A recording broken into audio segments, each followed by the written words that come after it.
vamos lá. Aí. Começou? Começou. Então, beleza. Algumas das questões a nos guiar por que a sociedade, por exemplo, é organizada em instituições, né? Outra pergunta que eu gostaria de lançar para vocês, né? Assim, estamos satisfeitos com o mundo? Estamos satisfeitos com esses rumos políticos que o mundo tomou nos últimos anos?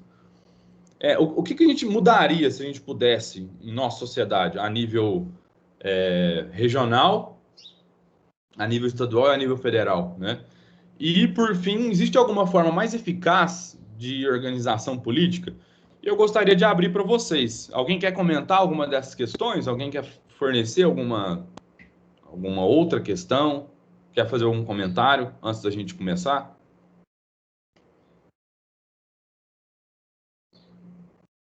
Olha, eu acho que essas perguntas são bem gerais. Tipo, muitas pessoas, praticamente, eu acho, creio eu, que já se perguntaram sobre isso. E a resposta não é tão fácil como se pensa que é. É, exatamente, Everton. Eu, honestamente, todo dia parece que eu levo uma paulada. Principalmente com essa segunda questão, se é que eu estou satisfeito com o mundo ou não. Mas alguém quer fazer um comentário?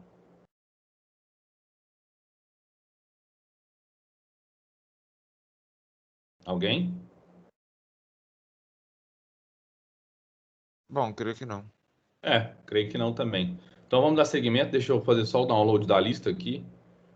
Isso. Tá. Então, a primeira pergunta, né? O que é política? Então, nunca se falou tanto em política em nosso país, né?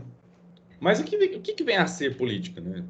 A gente pode considerar, primeiramente, como um fenômeno que ocorre na sociedade contemporânea. Não só na sociedade contemporânea, mas nas sociedades antigas, né? A gente vai ver aqui que o primeiro tratado, o primeiro livro, a primeira obra a ser escrita, a primeira obra filosófica a ser escrita sobre o assunto é do tempo de Aristóteles, é da autoria de Aristóteles, então é na Grécia Antiga, né? Por isso, a política pode ser denominada como um fenômeno social. Então, a política é um fenômeno social. E como é que a gente pode entender a política, né? Esse é um trecho do livro, tá? Do capítulo que eu indiquei para leitura. E diz o seguinte: o que é a política? Comecemos nossa investigação buscando o significado básico dessa palavra. O termo política vem do grego politeia, que, por sua vez, deriva de polis, cidade-estado, e designa, desde a antiguidade, vejam só, então, da antiguidade, o campo da atividade humana que se refere à cidade, ao Estado, à administração pública e ao conjunto dos cidadãos. Reparem nesse termo, administração pública, tá bom? Refere-se, portanto, a uma área específica das relações existentes entre os indivíduos de uma sociedade. Refere-se a uma área específica das relações existentes entre os indivíduos de uma sociedade. Então, é um fenômeno, a política é, antes de tudo, um fenômeno social que designa o campo da atividade humana que se refere à coisa pública, ao bem público, e, por fim, é uma área de estudo específica das relações existentes entre os indivíduos de uma sociedade. Temos aí, então, uma definição com 3 notas, com 3, digamos, 3, não posso dizer conceitos, mas com 3 qualidades. Entenderam até aqui? Quer que eu comente alguma coisa? Não entenderam bem alguma coisa? Tá Nada? aí, né? Tá de boa. Tá, então vou dar continuidade. Pessoal, então, aqui nós temos 2 imagens, né? Que a gente pega na internet. Então, digamos, são reuniões políticas, né? Aqui uma na Grécia e outra em Roma, né? E, basicamente, as temáticas que integram o campo da investigação da filosofia política vão girar em torno do poder, do Estado, das formas de governo, dos regimes políticos e também a participação dos cidadãos na vida pública.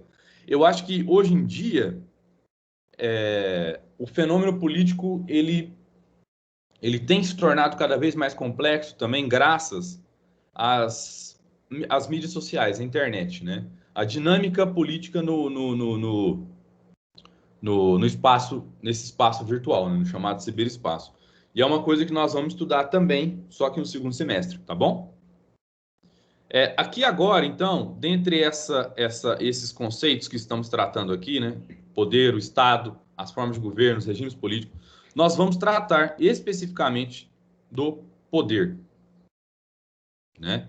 Então, o que que é o poder, pessoal? O que que vocês veem nessa imagem? Como vocês interpretam essa imagem que está aqui?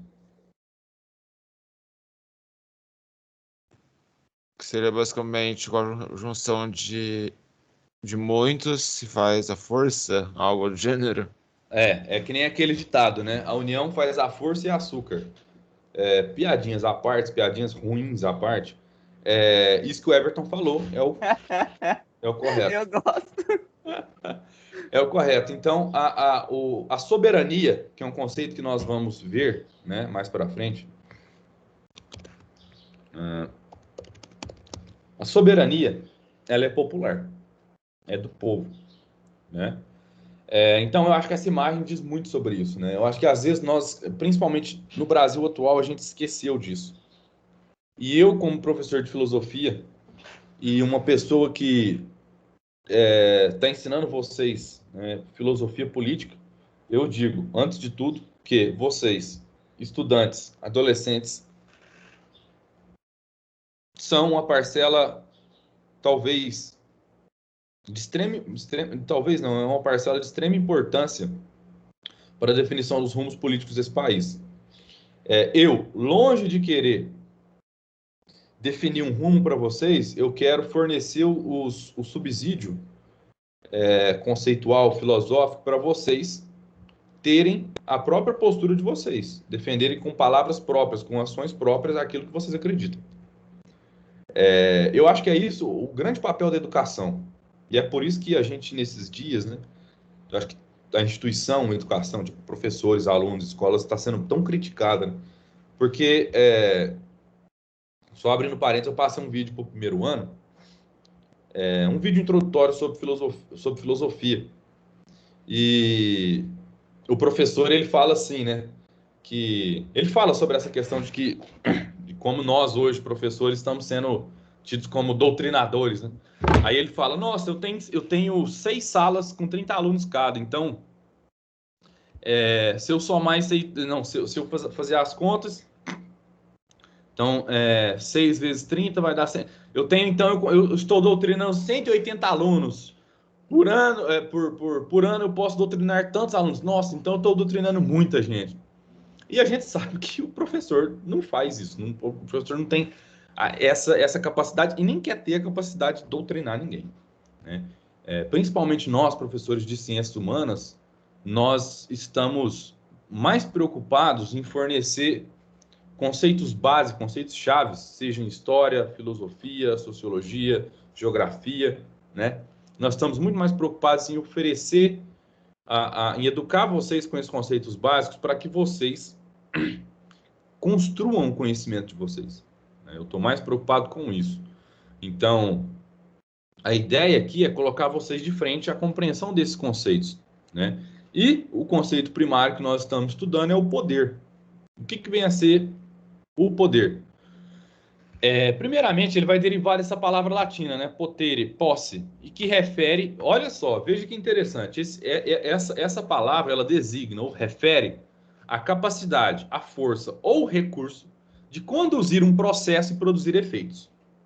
Olha só, a capacidade, força ou recurso de conduzir um processo e produzir efeitos.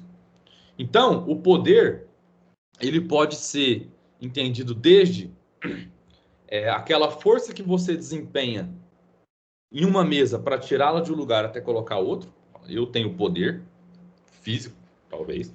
Até também a capacidade de fazer outras pessoas realizarem aquilo que queremos.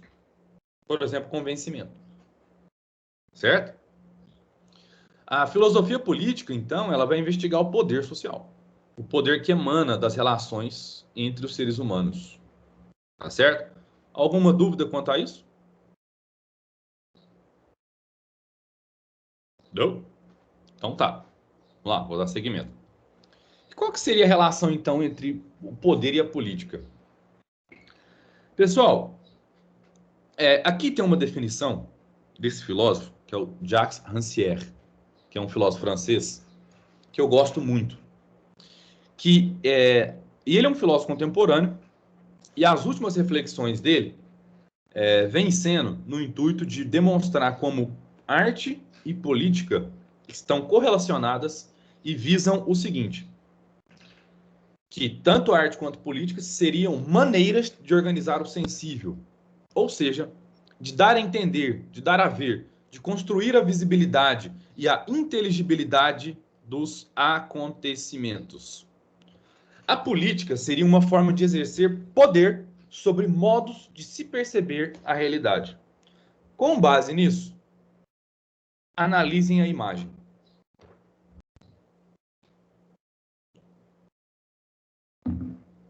Vamos lá. Com base na definição que eu acabei de dar de poder, como forma de organizar as maneiras de se perceber a realidade, o que essa imagem fala para nós? Sobre a manipulação? Que tipo de manipulação, Everton? De informações? De informações, que normalmente digamos, levada a cabo pelos Transmitidas pelos, deixa eu ver, políticos, pessoas de alto escalão? Isso, e os meios de comunicação. Exato, obrigado. Aí eu coloco uma questão para vocês, né? Porque desde o surgimento da mídia de massa, que data aí de fins do século XIX, o que são as mídias de massa, pessoal? O que são os meios de comunicação de massa? Redes sociais.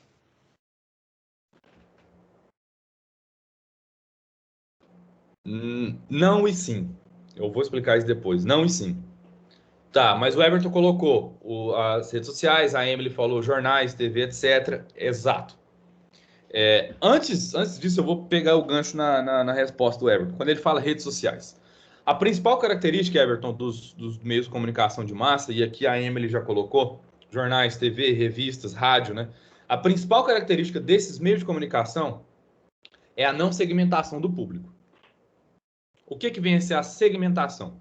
A segmentação é o modo como a informação veiculada por esses meios de comunicação ela vai chegar em públicos distintos. A grande característica dos meios de comunicação de massa é a não distinção do público. Eles vão encarar que essa massa ela é homogênea.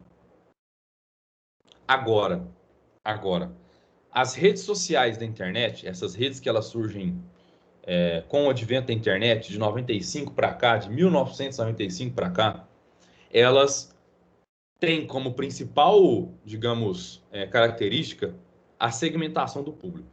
E a gente vai percebendo que de 95 para frente, principalmente com o surgimento de redes sociais como o Orkut, o Facebook, vocês não vão lembrar do Orkut. Vocês nasceram em 2004, mais ou menos? Foi, né? Sim, mas a gente sabe sobre o Orkut. Ah, sabe? Então, o Orkut... Eu fui em 2005. Então, eu tive Orkut em 2005, então eu acho que ele prolongou a vida até 2010, mais ou menos, e foi desativado depois. Mas a grande característica do Orkut, que era uma rede social que a gente adorava, que era por meio de comunidades. Você criava o perfil tal, e era por meio de comunidades. O que é diferente do Facebook, né? O Facebook, na verdade... Vocês já viram um filme... Seria basicamente um Reddit. Isso, exatamente. Um Reddit, isso, ótimo. Bom ser trazido. Vocês já viram o filme a rede Social, que é do surgimento do Facebook? Eu já. Ainda não. Então, esse filme ele mostra como surgiu. E o Facebook, na verdade, era uma plataforma para flerte. E ela surgiu dentro da Universidade de Harvard. Aí depois ela foi expandindo, né? E ela se tornou a empresa que é hoje, né? Pera, pra flirt, tipo Tinder? Não era que nem o Tinder, porque era diferente. Tipo assim, você falava o que você gostava, outra pessoa falava e você indicava. Inclusive, tinha um botão na época, quando eu comecei o Facebook, que era o cutucar, e outro tinha uma possibilidade de você falar em quem que você estava interessado. Mudou, né? Mudou um pouco. Realmente. Isso lá nos idos de 2004, se eu não me engano.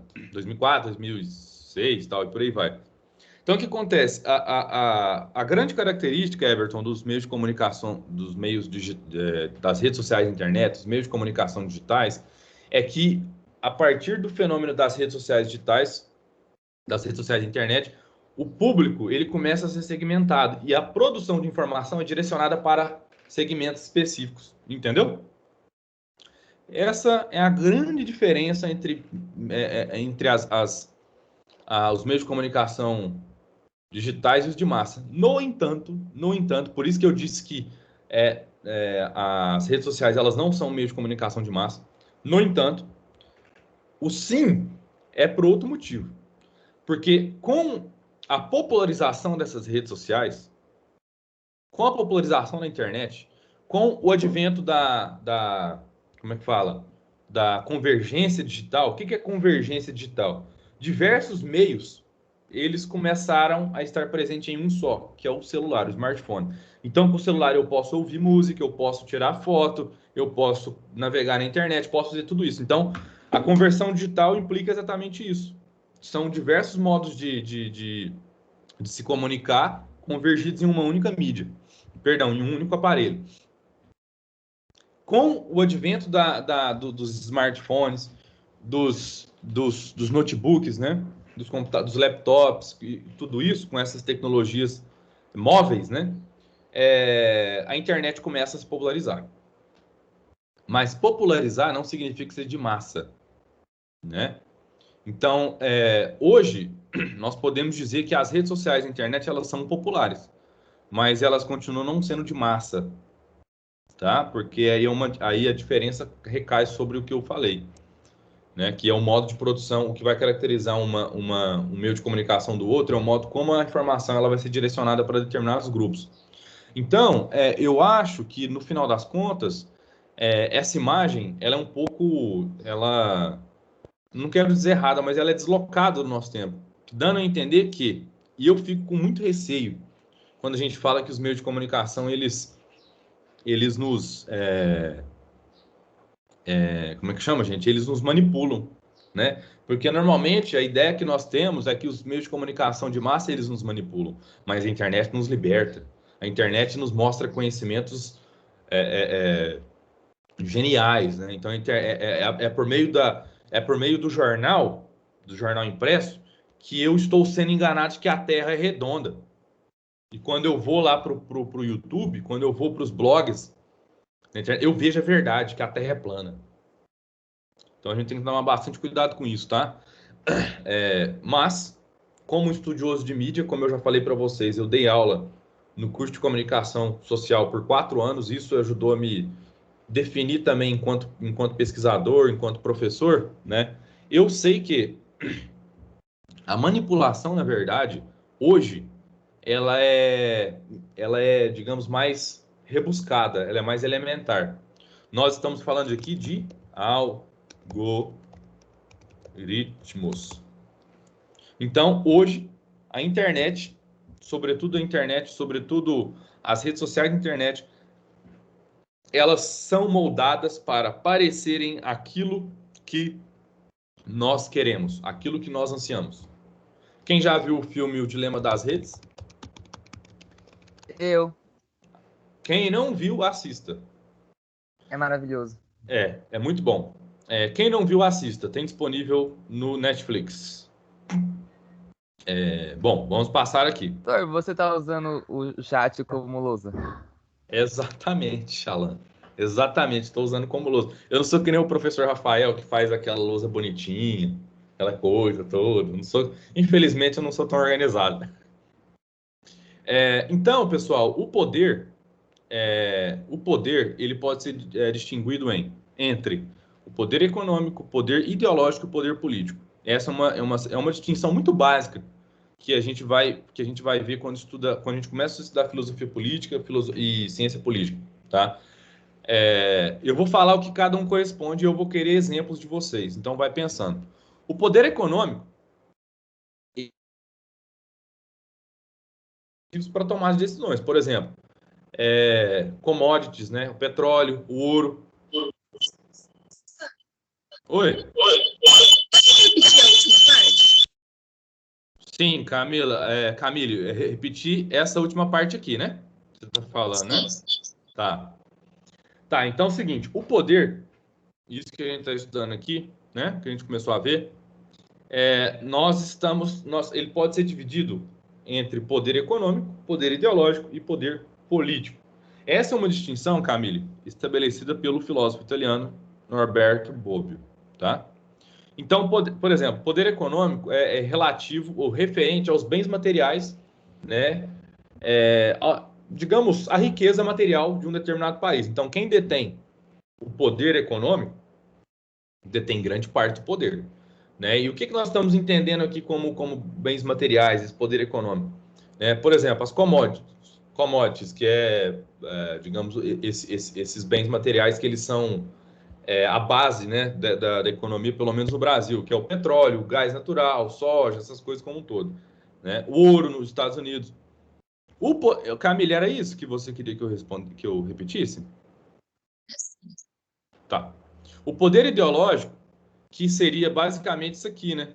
O modo como, digamos, a ideologia dominante ela reflete nos meios de comunicação, né?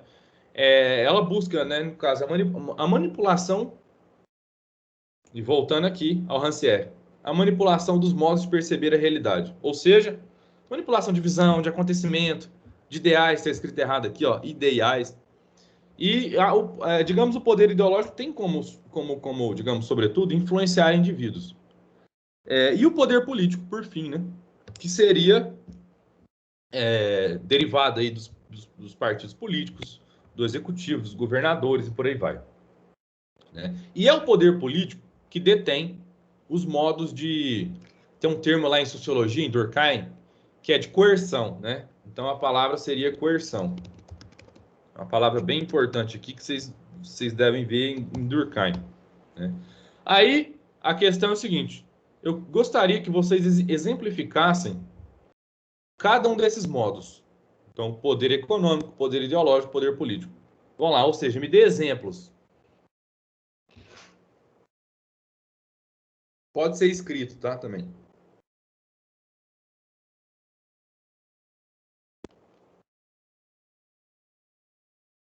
Essa parte do ideológico teria algo relacionado à parte, tipo, com a comprovação da ciência? Puta que... Nossa, desculpa. Ô, Everton, você falou um negócio sensacional. Para o terceiro ano, eu vou falar sobre filosofia da ciência, né?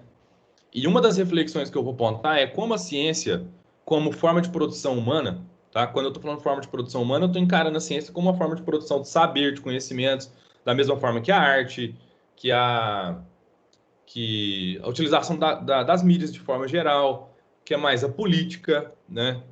Enfim, a ciência, de um modo geral, ela está contextualizada no seu momento histórico, né?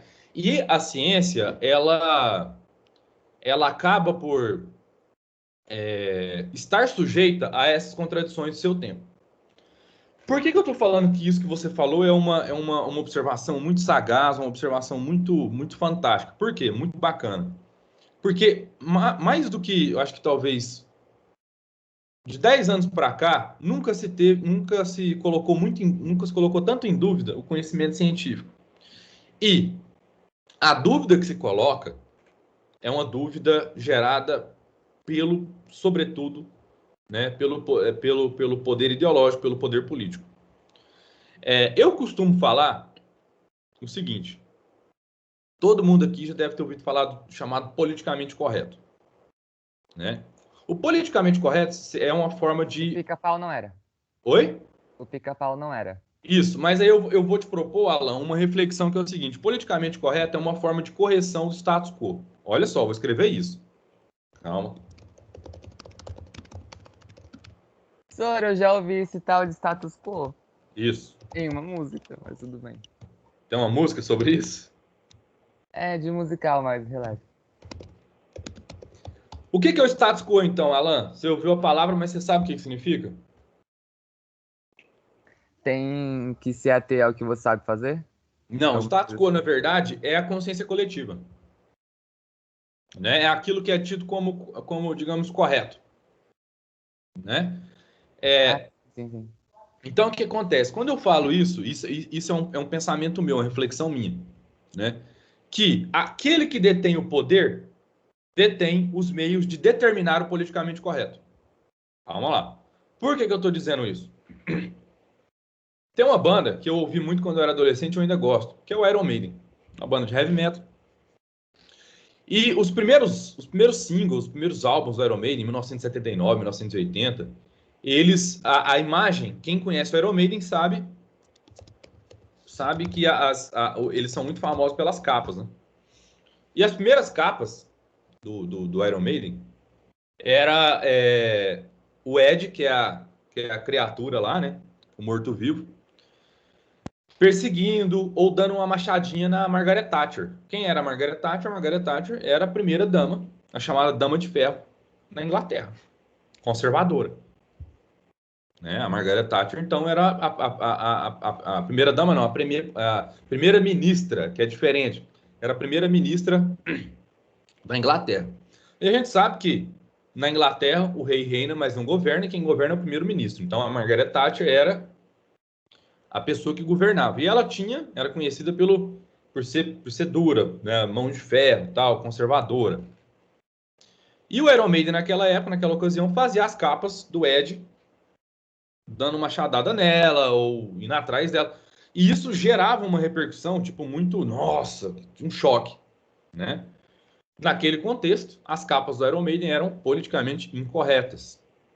Mas era uma manifestação particular de pessoas e jovens que não gostavam digamos, do governo conservador da época da Inglaterra. Certo? Há mais ou menos 10, 15 anos, na época ali do governo do PT, o politicamente correto no Brasil começou a tomar uma outra forma, né? Então, piadas que antigamente eram tidas como engraçadas na década de 80, né? Piadas com negros, com mulheres, né? Passaram a ser politicamente incorretas, né? E passaram a ser a bandeira da esquerda, né? Então, o politicamente correto passou a ser uma das bandeiras da esquerda. As primeiras manifestações contrárias ao politicamente correto naquela época, eu falo isso porque eu vivia, eram de pessoas que se achavam que elas estavam sendo caladas, silenciadas, né? Inclusive, tem até um documentário que chama O Riso dos Outros, acho que o Michel já deve ter passado para vocês, já deve ter falado, que trata exatamente sobre como o humor no Brasil ele foi mudando, né? E a gente lembra, né, de pessoas estúpidas como Danilo Gentili, por exemplo, de fazendo essas piadas e achando que ele estava no direito dele de ser estúpido contra mulheres e por aí vai. Enfim, por que eu estou dizendo tudo isso? Porque o politicamente correto não é nada mais do que a bandeira ideológica do poder ideológico, né? E quem detém, presta atenção nisso, quem detém o poder ideológico, quem detém o poder de designar o que é politicamente correto ou incorreto, é quem tem o poder. É por isso que eu falo, o politicamente correto é uma forma de correção do status quo. Vocês entenderam? Essa é uma reflexão minha e eu gostaria de saber se ficou claro ou não. Ah, ficou. Pode Alguém? falar. Eu acho que status quo não era nada a ver com o que eu tava pensando que era. Mas não- Emily, ficou então, né? Então, pessoal, o que eu estou dizendo, na verdade... Mas, ô, professor, acho que o Alan ia falar alguma coisa. Alan, pode falar, desculpa. Obrigado. Então, acho que é uma coisa que eu já pensei sobre a sociedade, né? A sociedade define o que uma coisa é e que uma coisa não é, professor. Está querendo dizer? Uma coisa certa numa sociedade, a outra não é. O que é justiça em uma sociedade, na outra não é. Exatamente. Por que acontece? O conceito de justiça ele não pode ser relativo. Mas isso que você falou, Alan, é uma coisa muito importante, porque você não está falando da justiça em si. Você está falando dos modos como uma sociedade encara isso num tempo e depois encara de outro modo. E é por isso que eu acho que essa frase do Rancière é muito importante. que a política é uma forma de exercer poder sobre os modos de perceber a realidade. Para isso, os políticos eles vão lançar a mão, eles vão precisar de discursos que definam o que é o politicamente correto ou incorreto. Eles vão precisar, digamos, de segmentar a população.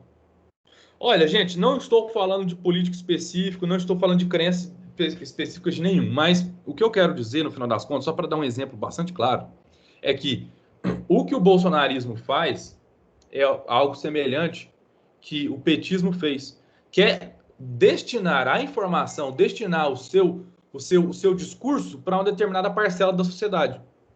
E, direcionando esse discurso para uma parcela da sociedade, ele não direciona para o outro. Então, o que o Alan falou é a segmentação. Tá? Uma das coisas que o Alan falou e que me faz pensar é como se dá essa segmentação. Como essa segmentação ela é importante para a manutenção dos discursos políticos, do discurso ideológico. Enquanto isso... Exatamente, Emily. E o Durkheim, ele falava numa situação, num contexto que nem ele e o Weber, né? Eles falavam no surgimento da mídia de massa, né? Imagina hoje, Emily, o que ele poderia falar sobre os meios de comunicação digitais, a internet, né? É por isso que eu estou dizendo, pessoal, que hoje o fenômeno político ele se torna muito mais complexo quando a gente insere aqui o chamado quarto poder, que é a mídia. A mídia, na verdade, ela vai formatar tudo aquilo que a gente tem como ideologia. Ela está em comunhão aqui, né? E qual mídia que eu estou falando? Não estou falando só dos jornais, da TV, mas eu estou falando também das redes sociais.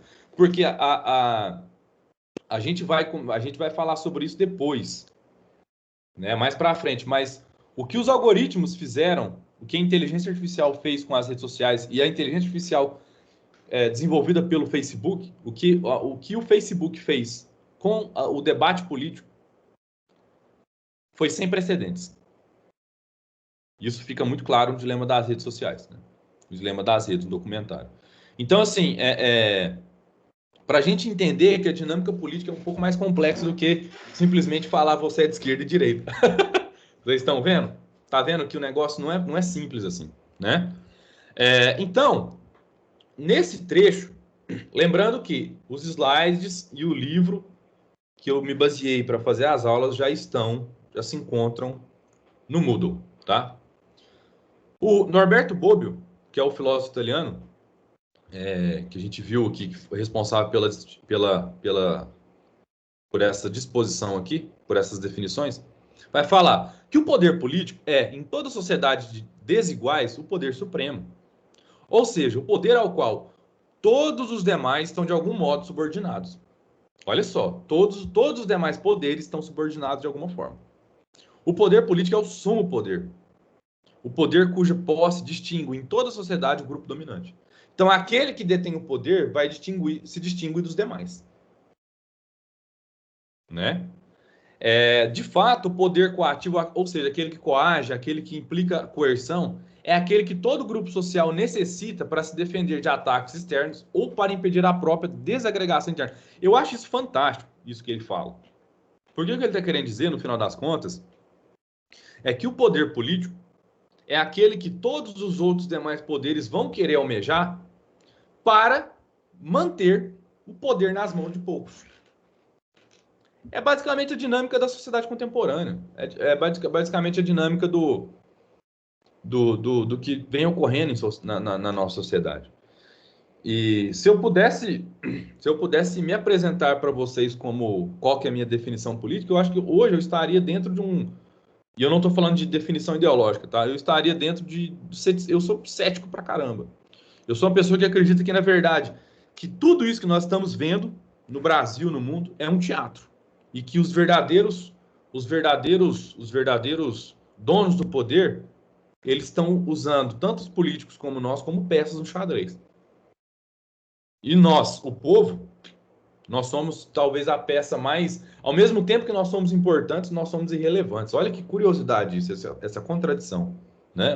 Ao mesmo tempo que nós somos importantes para eles, porque a todo momento a nossa atenção está sendo disputada. A todo momento existe uma guerra de narrativas que disputam as nossas atenções.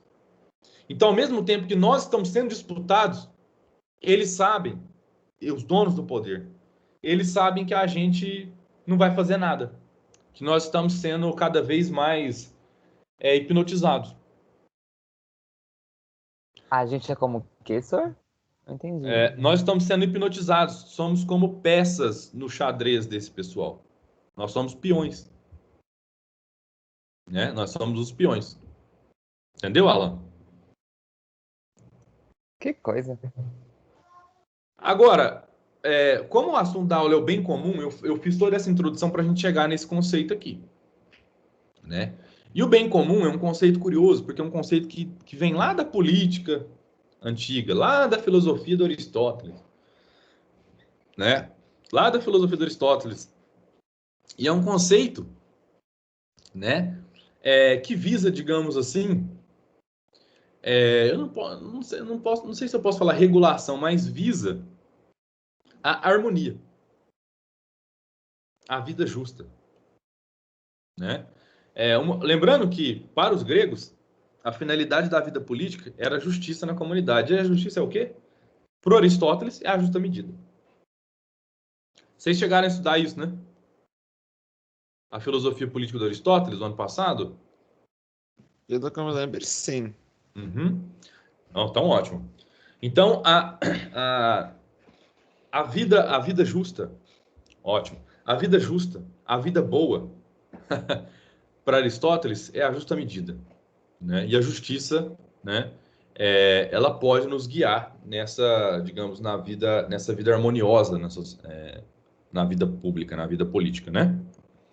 Interessante é o seguinte, o bem comum para os gregos, né, ele digamos, ele deve ser o conceito norteador, ele deve ser o norte, ele deve ser a bandeira, tá, da política. Então, a política é a esfera da realização do bem comum. Olha que interessante. E a investigação de Aristóteles, ela vai se voltar para as instituições públicas também, tá? E as formas de governo, né? Ou seja, existe tanto em Platão quanto Aristóteles, existe uma dinâmica interessante das formas de governo. Né? O Platão e o Aristóteles eles vão estudar as distintas formas de governo e vão colocar qual é a melhor. Né? E eu acho que a gente vai ver brevemente isso aqui, tá?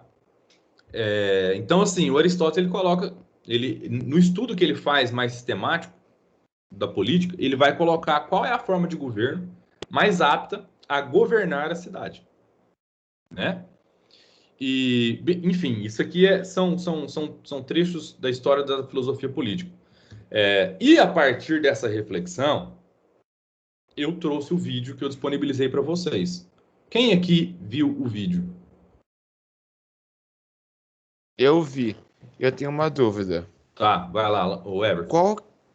Ele falou que ele poderia descrever isso em 5 minutos e 1h30. O que isso tem a ver? Tipo, é tão grande assim para ele escrever em 1h30? Everton, a ideia do bem comum é uma ideia que praticamente grandes filósofos morais, filósofos da política, debateram ao longo de séculos. E o que eu acho interessante que é uma brincadeira que ele faz, né? Ele fala assim, você quer que eu fale o básico ou você quer que eu dou uma aula sobre isso? E o Edgar Morin é um filósofo, um pensador francês, sociólogo, que eu gosto muito, que ele é um pensador que defende a complexidade. E o que é a complexidade? A complexidade é um fenômeno do nosso que surge no século XX. E é um fenômeno que ocorre ainda na nossa sociedade atual, contemporânea. E a complexidade nada mais é do que o entranhamento das diversas áreas do saber. Né? E quando ele fala isso, ele tem em mente também que, para explicar o bem comum, é necessário entendermos a dinâmica das ciências humanas no século XX. Não só no século XX, mas como a gente está falando aqui, o conceito de bem comum, ele remete à filosofia antiga, né? E é curioso isso, né? Quando o Edgar Morin fala isso, né? E uma das coisas mais curiosas que eu achei é que ele fala primeiramente, né, que o bem comum não é a soma dos bens individuais. Você viu isso, Everton? Como cortou um pouquinho, poderia repetir aqui? O Edgar Morin, naquele vídeo, ele vai falar uma coisa que eu acho mais interessante ainda, que o bem comum não é a soma dos bens individuais. O que isso quer dizer?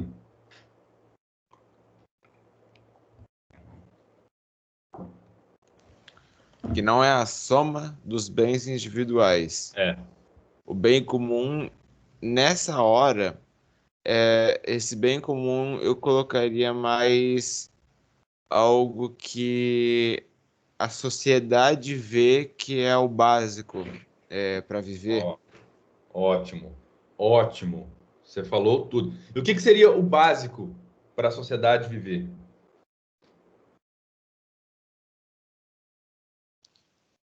Poderia ser conforto, segurança.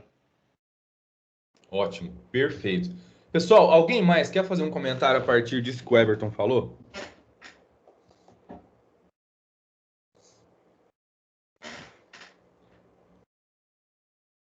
Vamos lá, galera. Isso aqui não é o terceiro ED, não. Opa, desculpa. Qual é a pergunta mesmo, professor? O que seria coisas básicas para a sociedade? Isso. O que seriam essas necessidades básicas? Olha, você ter moradia, você ter a capacidade de comprar as coisas que você deseja, alimentação, ter transporte para onde você queira, para realizar o trabalho, ter lazer. Acho que essas são umas necessidades básicas que todo mundo tem que ter, né? Exatamente, o Alan. Hoje você falou o quê, perdão? Desculpa. Saneamento básico. Isso, saneamento básico e tal. Alguém mais quer falar alguma coisa? Vamos mudar o foco. O que seria o que seriam os bens individuais? E para vocês, né? Lembrando das questões que estão nos orientando aqui, né? Cadê? Das questões que passaram a nos guiar. O que a gente mudaria na sociedade? Será que estamos satisfeitos com o mundo? Né? Lembrando disso, o que seriam esses bens individuais? Para vocês mesmo, tipo assim, o que vocês acham que vocês precisam ter para viver uma vida, sei lá, minimamente feliz? Então, A educação faria parte, professor? A educação faria parte? Ótima questão. Quem concorda, quem discorda? Creio eu que fazeria parte, sim. Faria parte, então. A educação faria parte. E a felicidade?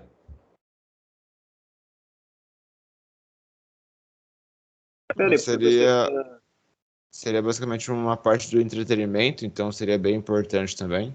A felicidade seria uma parte do entretenimento. O Alan ia falar uma coisa. Não, eu ia fazer uma pergunta. Você Pode está falar. perguntando sobre o que seria um bem individual, né? Isso, exatamente. Então, na última pergunta você falou que quais são as coisas básicas que uma pessoa numa sociedade deve ter para que ela consiga uma vida decente, certo? E Isso. o bem individual seria algo que não é necessário para que ela consiga, para que ela viva, né? Ela não necessariamente precisa disso, mas só que se ela quer, acho que ela precisa, né? Então, acho que mais ou menos isso seria alguma coisa individual. Ah, quero estudar. Beleza, tem escola pública, isso é algo básico. Mas quer estudar uma escola melhor assim, tal. Aí alguma coisa individual sua, vai atrás. Isso. Vocês estão me dando a ideia de fazer. O que eu vou pedir para vocês para a semana que vem já. E eu vou falar sobre isso daqui a pouco. Bem individual seria algo relacionado à necessidade singular da pessoa. Isso. Seria, Emily, seria. E o bem comum, na verdade, ele não pode se resumir à soma de todos esses bens individuais. É isso que o Edgar Morin está falando. Tá? O bem comum, ele pode ser compreendido também como os interesses comuns a todos que vivem em sociedade. Nesse sentido, então, o interesse geral também não pode ser a somatória dos interesses individuais. Reparem isso.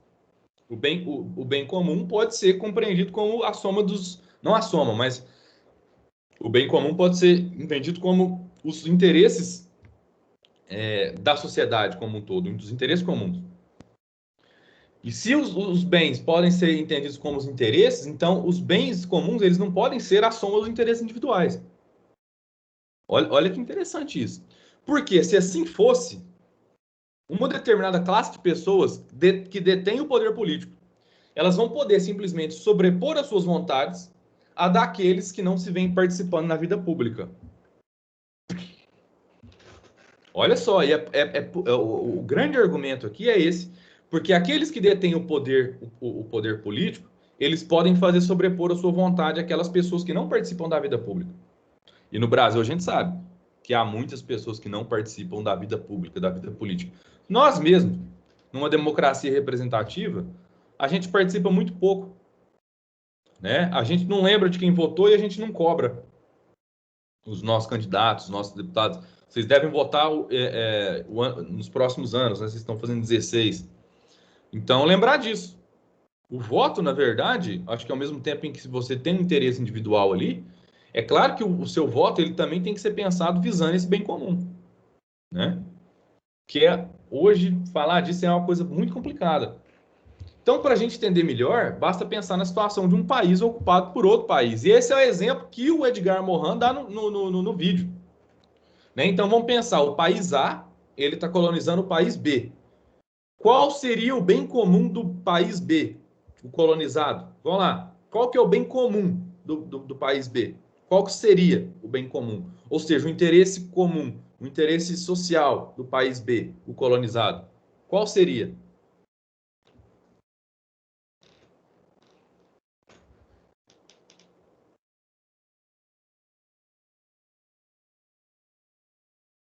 Como seria a pergunta, professor? Poder repetir?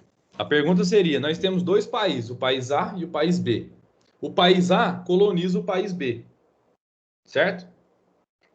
Então, qual que seria o bem comum ou interesse comum do país B, o colonizado? Elevar ou se igualar ao país A? Você acha que se igualar? Não igualar, porque tem a parte da ambição, então provavelmente elevar, ou elevar o nível, tipo, ter como base e subir ele. Então, o Edgar Morin no vídeo, ele dá uma resposta mais simples, que é o seguinte, a libertação, a liberdade. A liberdade é tudo aquilo que esse país B, o país colonizado, né, gostaria em relação ao país A. É não ficar dependente do país A. Então, uma coisa que a gente pode falar, Everton, é que a noção de bem comum, ela reflete, na verdade, a necessidade de a necessidade a necessidade de interesse de um determinado coletivo. E a necessidade de interesse, ele é contextualizado. Um exemplo seria, né, e a questão que eu faço para vocês, né, qual é o bem comum em tempos de pandemia? Questão complicada, né? Para vocês, qual que é o bem comum em tempos de pandemia? E vamos pensar na nossa cidade, nas nossas cidades. Vamos pensar no nosso governo estadual, no estado. Vamos pensar no país. Qual seria o bem comum? Ó, a Emily falou a cura. O Pedro está falando a vacina. O que mais? Quem dá mais?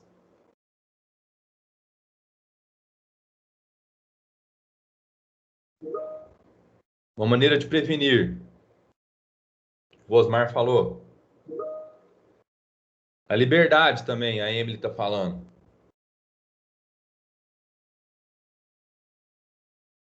Alguém mais?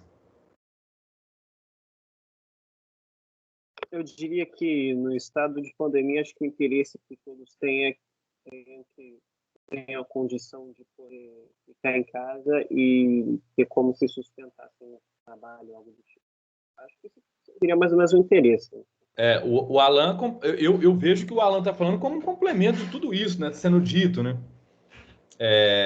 Aí a gente vê o grande problema, né, digamos, do Brasil, que é essa desigualdade social. O que está sendo produzido, né? Que, ao mesmo tempo em que nós percebemos que está sendo alertado da necessidade de ficar em casa, existem pessoas que não podem ficar em casa porque precisam trabalhar. Porque Não estão sendo assegurados os direitos básicos, que nós falamos lá no início. A moradia, a alimentação. Né? E ao mesmo tempo vem essa narrativa de, ó, a gente tem que ficar em casa. Mas, gente, como que eu tenho que ficar em casa que eu preciso trabalhar? Eu tenho que pagar o gás, tenho que pagar o aluguel, tenho que pagar isso. Será que os direitos básicos dessas pessoas estão sendo assegurados? E o segundo ponto, que é o mais importante, né, é a cura, a vacina. E até mesmo uma maneira de prevenir, Osmar, que uma maneira de prevenir seria a vacina. Seria essas pessoas tendo seus direitos assegurados e, ao ficar em casa, elas terem, talvez, aí um benefício, alguma oferta do governo da cidade, estadual, federal, de poderem ficar em casa para se alimentar, né? Então, a gente percebe nesse contexto, quando a gente começa a refletir à luz da aula de hoje, a gente começa a perceber que o bem comum no Brasil, eu não sei se eu posso afirmar, eu vou deixar vocês afirmarem. Então, eu vou fazer a pergunta. Será que o bem comum em tempos de pandemia no Brasil está sendo assegurado? Fica a pergunta, tá bom? Fica a pergunta. A gente conclui dizendo 3 coisas. Que a filosofia política, ela versa ou ela estuda, né, sobre os modos de compreensão do exercício do poder, como a gente viu anteriormente. Que o poder social, ele vai ser constituído sempre, então, por essa divisão proposta pelo Norberto Bobbio. Poder econômico, ideológico e político. E o mais importante que a gente viu, que eu acho, pelo menos, para vocês é outra coisa. O bem comum é contextualizado em determinados momentos históricos e não pode ser entendido como a somatória das vontades individuais. Né? Então, hoje aqui a gente falou sobre o que seria o bem comum para o Brasil em tempos de pandemia. A gente viu que as vontades individuais elas não podem sobrepor a essa necessidade comum. Né? E vocês mesmos estão falando que a necessidade comum é ter os seus direitos segurados, como a alimentação, moradia e a vacina no momento tão trágico como esse. Né? Então, que essa aula sirva para a gente refletir, tá? Que sirva para refletir um pouco sobre essa ideia do bem comum nesses tempos tão difíceis, tá? E no mais é isso, tá? Então, para a próxima aula, a gente vai ler o trecho, eu vou apresentar para vocês o tópico do que é o Estado, né? Do mesmo capítulo que nós estamos nos baseando, o capítulo do livro que nós estamos utilizando como material didático, que já está lá no Moodle, tá certo? No mais é isso. Temos aí 5 minutos. É isso. Tá. Não, outra coisa, desculpa. Temos 5 minutos. Quem quiser fazer comentários finais, quem quiser fazer perguntas, questões.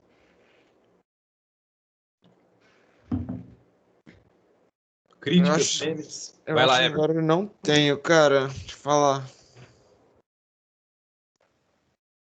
Mas ficou claro? Pelo visto. Ficou claro. Uhum. Que bom, então. Mais alguém? Eu tenho uma dúvida. Vai O que lá, é Estado? Oi? O que é Estado? A gente vai ver na próxima aula. Vai ver na próxima aula. Quem mais? Professor, Oi, Camille. na questão do poder econômico, as empresas multinacionais também estariam envolvidas, né? Claro, claro. Por que você perguntou isso? Não, é que eu estava pensando o que seria mais ou menos uma representação do poder econômico. Isso. As empresas multinacionais, né? Porque elas estão interessadas no modo como determinados países qual o regime que determinados países vão, como é que fala? Vão abordar, porque aquilo pode ser um ganho ou um desprestígio para essas empresas, né? Pessoal, mais alguém? Não? Professor, Oi. eu estava pensando aqui, será que o bem comum, a necessidade comum, faz tanta diferença no que a sociedade precisa ou quer, quando uma pessoa que tem muito poder não quer o que a sociedade quer? Porque, tipo assim, que nem o presidente, ele não tá assim, muito afim da vacina. Mas a maioria da sociedade quer, e por causa que ele não está a fim de ajudar, de fazer a obrigação dele, isso está atrasando muita gente. Então, será que o bem comum tem tanta força assim? Tem tanto poder? Nossa, Vitor, você traz uma questão sensacional, sensacional. E eu, honestamente, vejo o seguinte: se não fizesse tanto sentido, se não fizesse tanta, como é que fala? Se não fizesse tanto sentido o bem comum numa situação como essa, a gente não estaria infeliz. Você não concorda? Você poderia explicar? Não entendi. Claro, eu vou explicar, mas com base no trabalho que eu vou pedir para vocês. Não trabalho, não, essa avaliaçãozinha, que eu vou falar sobre coeficiente da felicidade, que é um assunto que eu estudei quando eu dei aula no curso de Publicidade e Propaganda, que é um coeficiente que mede a felicidade em um determinado país. E é um conceito, tipo assim, que às vezes a gente pode parar para pensar, né? Muito hoje, mergulhado nas nossas próprias vontades, a gente pensa, não, a felicidade é relativa, porque o que me faz feliz não faz o Vitor feliz. Mas aí a gente começa a perceber algumas coisas curiosas, como, por exemplo, o modo como essa crise pandêmica ela tem sido tratada, como você bem pontuou, e eu estou utilizando disso que você falou, né? Trazendo à tona a partir disso que você falou, que é o quê? O bem comum não está sendo assegurado. O bem comum não está sendo, digamos, levado em consideração. Estamos sendo, digamos, empurrados contra os nossos outros irmãos brasileiros. Estamos sendo levados a entender que quem quer vacina é o quê, Emily? O que a gente falou na aula passada? É comunista. Quem quer vacina é uma pessoa que está torcendo, né, para o presidente cair. Olha só, olha a disputa de narrativa, né? Fazendo a gente acreditar que, tipo, que quem quer vacina é uma pessoa que é contra o governo federal, né? Então, assim, uma vez que o bem comum ele não é assegurado, o poder, o soberano que somos nós, na democracia, a soberania ela emana do povo, né? Temos o direito de reivindicar e, quem sabe, até mesmo, né, utilizar os meios jurídicos e políticos para retirar quem quer que seja. Então, Vitor, a sua questão eu acho muito interessante, porque ela traz à tona a ideia de que, tipo assim, olha, se a população. Isso. Poderia ser um bem individual, né? Exato. Então, assim, a reivindicação, né, do bem comum, ela continua sendo uma necessidade nossa, né? E por mais que haja um certo dissenso ou uma falta de compreensão de alguns governantes quanto ao bem comum, o bem comum não deixa de ser algo que nós devemos perseguir, que é algo que nós devemos reivindicar. E eu entendo a sua fala, eu entendo que tem uma certa frustração também, né? Porque eu acho que tá todo mundo sentindo assim, pô. Porque, assim, todos nós queremos, né? Como a Emily falou, a vacina é um bem comum, né? Se ela poderia ser encarada como um bem comum, né? E por que então que a gente não está sendo ouvido, né? É uma questão que, tipo, quando eu esbarro essa questão que você traz, eu esbarro nessa parede e não sei te falar, não sei por que nós, enquanto seres, né, tipo, políticos brasileiros, nós não estamos sendo ouvidos. E você traz essa questão e eu deixo esse buraco.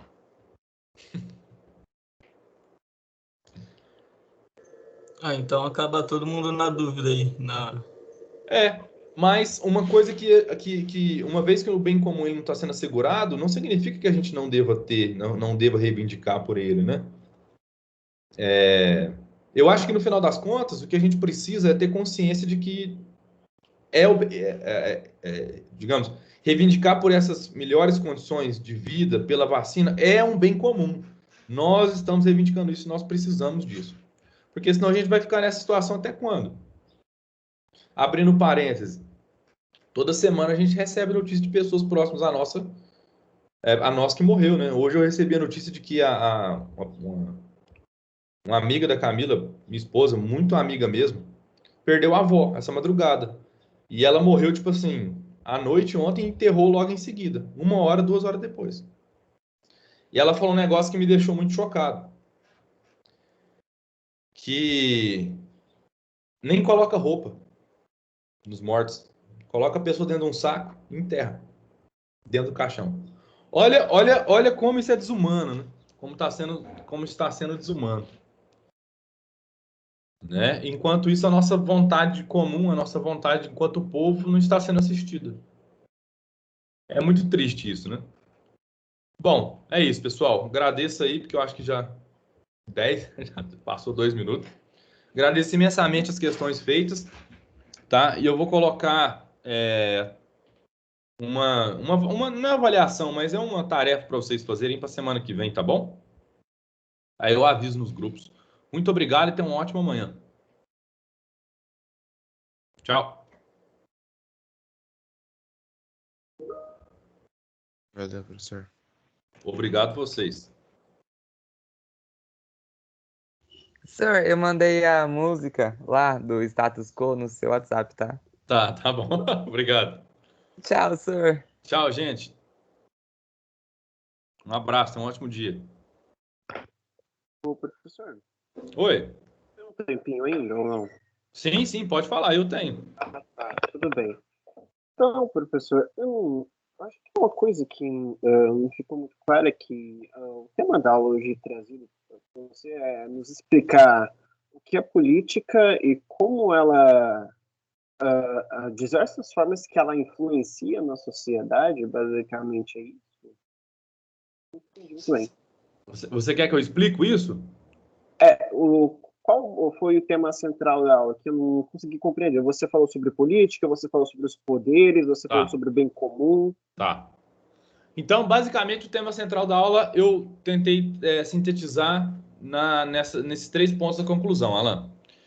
Primeiramente, então, a filosofia política ela vai estudar, ela vai buscar compreender os modos de exercício do poder, como que o poder ele é exercido, né? Então, a gente viu que o poder social, que é o poder que nos interessa, que é o poder exercido de um homem sobre um homem, dos seres humanos sobre os seres humanos, ele pode ser distinguido entre, digamos, de 3 formas, né?